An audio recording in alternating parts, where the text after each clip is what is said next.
U.S. combat planes take off for Saudi Arabia to preempt an Iraqi invasion and protect vital oil fields. Thousands of American troops are headed for a showdown in the Gulf.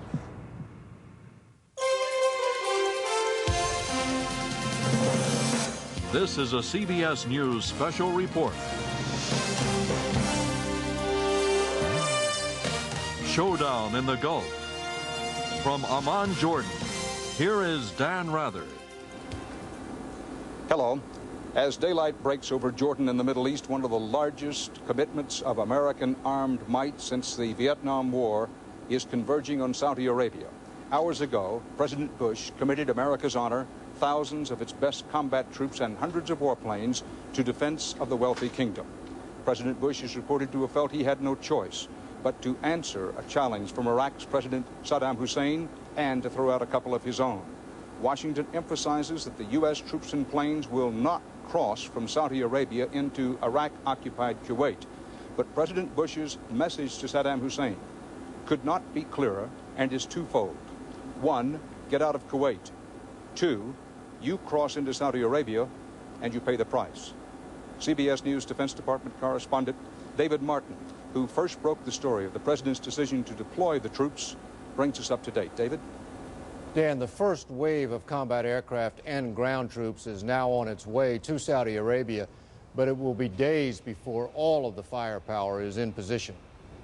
This evening, F-15s with extra fuel tanks hanging from their wings could be seen taking off from Langley Air Force Base in Virginia.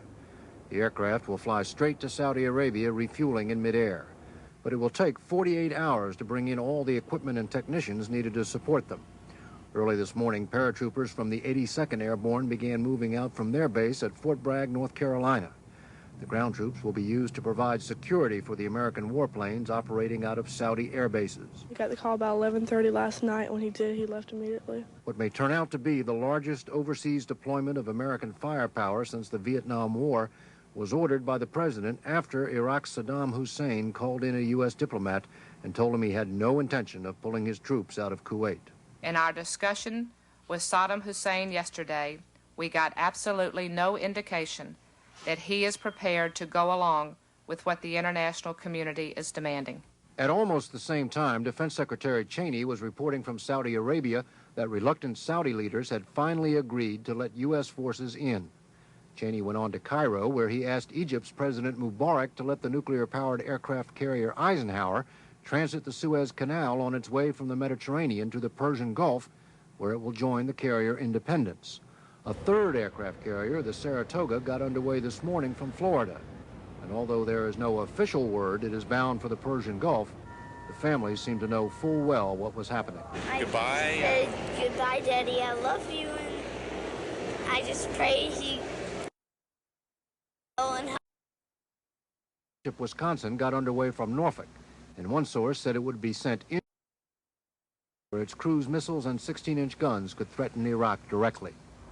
Dan, this is a crisis the Pentagon has been planning for ever since 1980, when Jimmy Carter first committed the U.S. to defending the Persian Gulf oil fields. Now all the exercises and war games are over. It's time for the real thing. Noting, David, that U.S. Air Force F-111s were maneuvering just a short distance away from the Iraqi border today over Turkey. Once all of the firepower is in place, what indications are there about what President Bush intends to do with it?